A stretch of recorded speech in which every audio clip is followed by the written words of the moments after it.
Hey everybody, Wendy Sellers here, the HR lady. Welcome back to the show. I am here with my co-host, JC. Wendy, it is a pleasure to see you again. Thank you for having me back.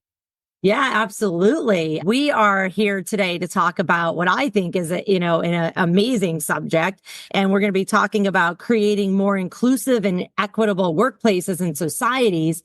And with that, we have Desiree Goldey. Yeah, I said it wrong. Founder of Do Better Consulting. I just love the name of your company. Welcome. Tell our listeners about your role today. Yeah, so I am the founder and owner of Do Better Consulting. That name, it's funny that people like it so much, but it started as a tagline hashtag on LinkedIn and it evolved into its own thing. And, it really resonates with people, right? If we talk about how they want to do better in their lives or do better professionally or whatever, it can go to so many things. But excited to be here today. The company's been around since 2020, but putting the most effort into it I ever have since 2023. So, and I have a full-time job as well. So that's, it's something to be said for entrepreneurship and yes, it is something. So yeah, it's a task. It's a task, but glad to be here. Well, I want to have some real talk with you. And I see on your website the initials DEIB. What is that and what does it stand for? Yeah, it's diversity, equity, inclusion, and belonging. And so, I don't think everybody puts the B in it, and that's okay. But, I find it necessary because I think that so many things get left off. We talk about diversity all the time, where we talk about putting butts in seats and marginalized and underrepresented groups in the seat, but we don't talk about all the other stuff that has to happen after that. Right? We don't talk about how they need to be paid equitably and do all these things. They need to feel included in the workplace that they sit in, and they need to feel like they belong to that organization. And if they don't feel like that, they leave. Right. And so as leaders, as talent leaders, as HR people, as it's people doing this work, we need to think about the whole thing. I love it. And I personally think that the B belongs in there. I think it just makes it a lot more, human, right? Yep. The human aspect of it, because often DEI gets a bad rap. But if you put the B in there and have somebody ask, well, what does the B stand for? Right. And you say it's belonging, it's like, oh, okay, that all makes sense, in my opinion, anyways. What are your thoughts, JC? Yeah, belonging and inclusion in the workplace, essential for fostering a supportive and productive environment. Research shows that employees who feel a sense of belonging are 56% more productive and have a 50% lower turnover risk than those who don't. And diversity, equity, inclusion, and belonging, DEIB initiatives are becoming core components of human resource strategy, with a 2023 Deloitte survey indicating that 79% of human resource leaders consider DEIB efforts essential for achieving business goals, enhancing employee engagement, and fostering innovation. Back to you. That's huge. They're huge stats. I mean, 56% more productive. I'll take that, right? Right. Who wouldn't? Right? Who wouldn't? Right. The funny thing is, when you read the 79% stat that we still think this is essential work, in 2020, the work was being done as a checkbox. I think that DEI is going through almost a revamp right now, as we're going through this phase when people have dropped it off of their list, but it's still important to people. And I think the revamp is coming, and hopefully in 2025, where we see actual dollars associated to it and not just a checkbox. So that's an important stat to realize as well. If people want that at your organization, you should figure out a way how to get it done. Yeah, it's absolutely important. I mean, in another Deloitte survey, 2018, they reported that inclusive workplaces report 2.3 times higher cash flow per employee over a 3-year period than their non-inclusive counterparts. So that's huge. I mean, what the heck? If business owners, CEOs, CFOs are saying, hey, we need more money, we need our employees to work harder, well, how about stopping the DEI work, right? Right. Right. How about to put a pause on being a non-human, right? Like, how about you focus on the humans that actually work for you, right? That would be a good idea. This is human work, right? And the HR part of it, right? It's human resource. It's the work we should be doing for other humans. And so this to me, I don't know. I don't care what you call it whatever you want. Right. Let's focus on the human part of people being part of these organizations.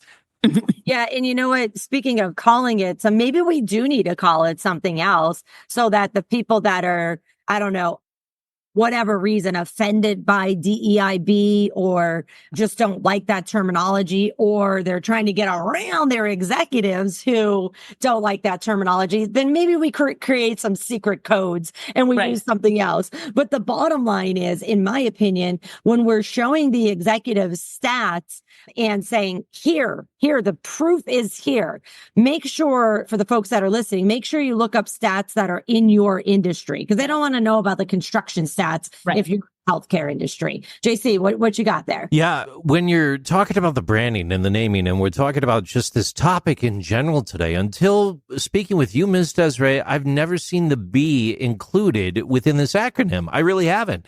And with that pivot and focus just moments back about belonging and inclusion, that adds a whole nother element that I know is part of it. But your specific spotlight and focus is pretty awesome. I can't lie. Yeah.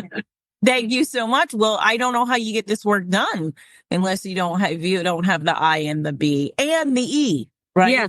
Yeah. It's funny, when SHRM dropped the E this year, it was almost devastating to me, because I don't know how you do this work without saying all the four things. But we could go on and on about other things I should be in there.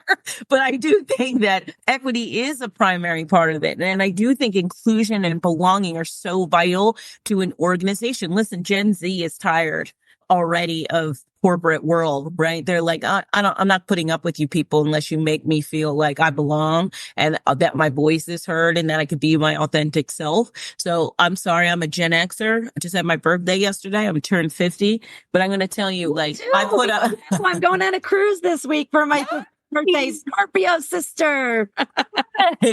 So, in that realm, I put up with a lot of stuff during my career. Like, the younger generation isn't going to do it. And unless you find a way to make them feel like they belong to something, you're going to struggle in profits and turnover. So, and that's huge. How much does it, this, Wendy, how much does it cost to replace one person? It costs you tons of money, right? Yeah. So let's make sure they feel like they have a place where we hired them to be, right? Right. Right. Otherwise, you're just costing yourself money. Yeah. So you need to learn companies need to learn how to attract and retain diverse talent. And, remember that the word diverse isn't necessarily just sexual orientation or skin color or age or ability or disability. It's also, means their diverse skill set. And let's face it, today, and it has been happening we're changing society is changing at such a rapid pace. Technology is changing at such a rapid pace that if we don't keep up with it, we're going to have no employees. And then who are you going to blame for stuff, right? Right. Absolutely. Absolutely. I mean, I always say, if I can be a leader, but if I have no one to lead, it doesn't mean anything, right? At the end of the day, right? So, like, I count myself as a leader that thinks about their people, as one of the ones that think about their people, but I don't think all leaders think that way. The KPIs and metrics become overriding for their actual human beings that they're trying to lead. And they forget that. And that's the work that I do at Do Better. It's helping them learn how to be an inclusive leader, right? How do you do that? Right? How do you make sure that diverse team, all their skill sets, like you said, it's not just age, race, all of those things. It's just in their skill sets. Like, one person could be a doer, and I've been talking about this on LinkedIn a lot because it's so top of mind, but one person could be a doer and one person's a dreamer and the other person's a leader and the other person's an analyst. How do you make all of those things function as a team? Well, you have to understand the people you have working for you first, right?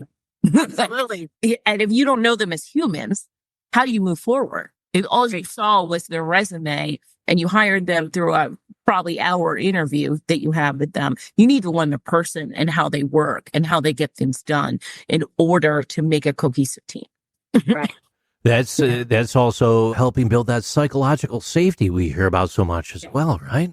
Yeah, absolutely. I mean, I think that's another thing that gets left off the table so much. We don't talk about creating safe spaces for people, right? And I'm having because I have migraines now, it's considered a disability, but like some days I just can't work, right? So if I can't come to you and say, I cannot physically get to my desk because I'm in the closet in a dark room. If I feel like I'm going to lose my job because of this thing, then like I don't feel safe to go to work there. I'm going to crawl to my desk and push out some 8 hours, maybe, of work that's mediocre instead of creating a safe space for me to say, guess what, boss? I cannot do it today. And you saying, okay, I know you have this, right? Please go take your time and come back, right? It's a really hard thing to do. And leaders weren't raised that way, right? We weren't brought up that way. Most of us came from, up through the ranks in a company, and we were brought to this level with little to no training of how to do the work. Yep, just winging it. Yeah. I'm like, hand me a team of 20 people. I mean, it just doesn't make any sense. Right?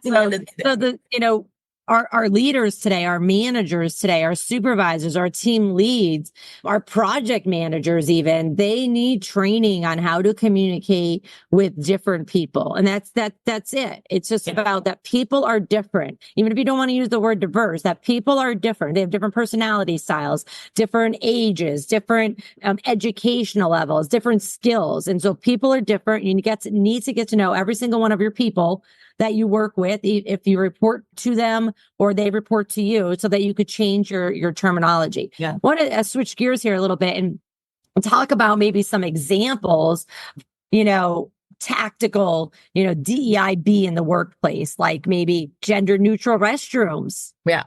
Yeah, absolutely. I mean, I think there are so many things that you could do as a leader really quickly. Figure out what holidays your teams celebrate. I mean, I celebrate Christmas, but not everybody does, right? What holidays do they celebrate, whether religious or not religious, right? Somebody from India celebrates different holidays. Someone who's Jewish celebrates different holidays. And accepting those things, right? And saying, oh, that's great. How can we help you during your holiday season, right? Gender neutral bathrooms, talking about how and even let's remove race and gender and all that from it. How just that you work. Like if I'm a doer, I am going to overwork. You need to talk to me and say, you don't have to overwork, right? Like you need to say, okay, it's okay to pause. Right. Yeah. And look at your to-do list and say, you know what, you've been working too hard and I see it. And by the way, I'm going to change this deliverable deadline for you for 2 weeks from now. So go home and have a good night. Right. Because unless you're performing heart surgery, really? No. Stuff. You know what I mean?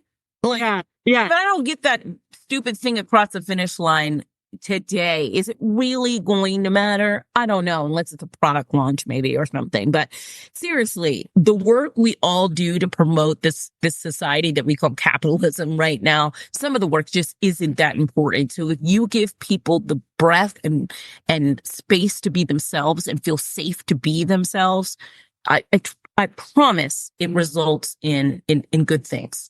Yeah, more money, better bottom line. I mean, and if that's all your executives care about, which I'm okay if that's all they care about because that's their job, right. Convince them through proven case studies.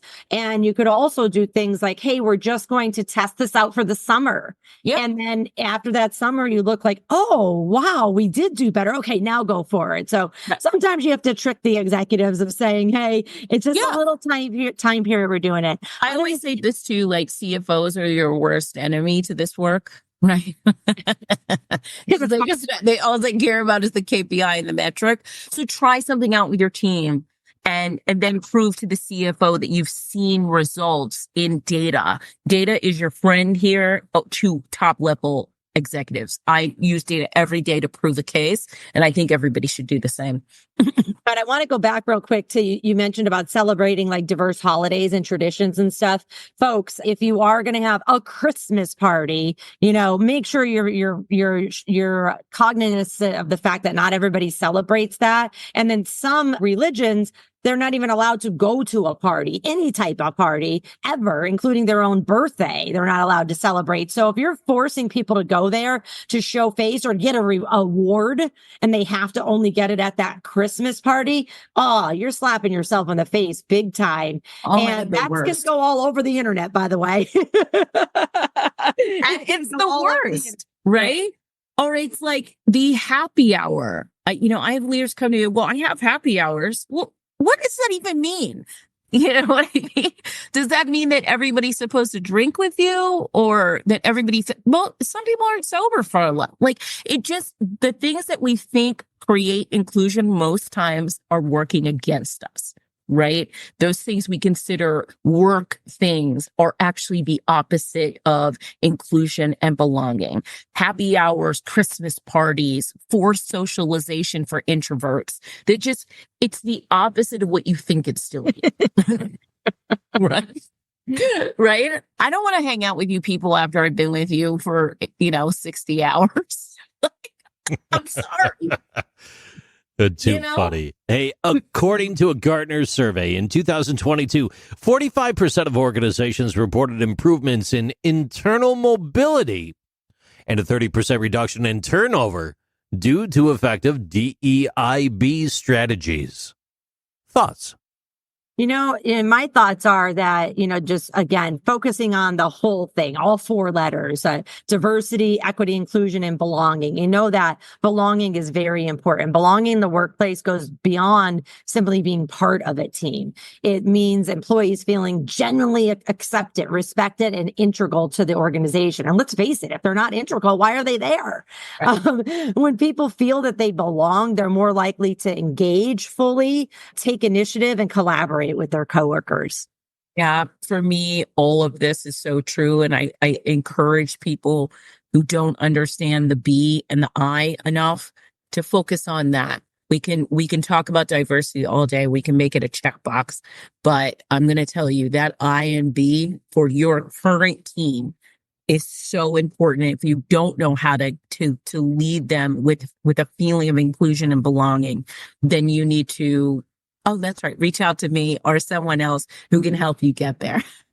With that said, how can our listeners find you? Yeah, so I am on LinkedIn. It's my primary source of contacting me, or my website. Please join the email list. We're at dobetterconsulting.net, or you can find me on LinkedIn, Desiree Goldey. And I mostly accept all connections unless you're trying to sell me something, but I'm glad to connect with anybody in this space.